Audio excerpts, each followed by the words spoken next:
Ok, alors on poursuit le chapitre sur une dernière partie, un paragraphe consacré à l'application de ces fonctions au problème d'accroissement entre deux grandeurs. Donc le cas d'une étude, en fait, j'ai une grandeur de départ, une grandeur d'arrivée, une grandeur qu'on va dire initiale et grandeur finale, et le lien, c'est donc un accroissement entre les deux.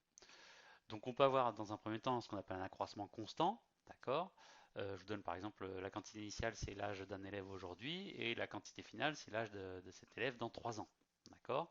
Donc si je fais un tableau, je peux rentrer différents âges pour aujourd'hui, et puis pour obtenir l'âge, la quantité finale, j'ai qu'à rajouter 3. D'accord?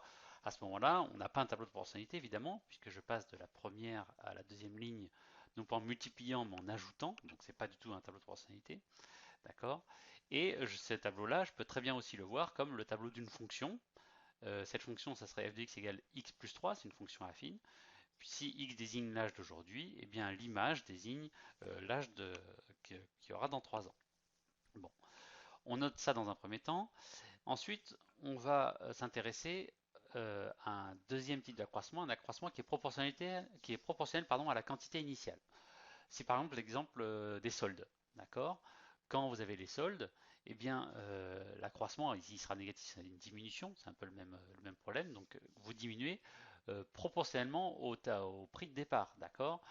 Tous les articles, une fois qu'ils sont soldés, ne perdent pas tous 5 euros. Ça dépend du prix de départ. D'accord? Et on va donc voir cette partie-là en s'attachant à résoudre d'abord la séance d'exercice qui nous permettra ensuite de copier la leçon. Donc on va voir tout de suite les exercices et ensuite vous pourrez copier vos réponses dans cette partie cours.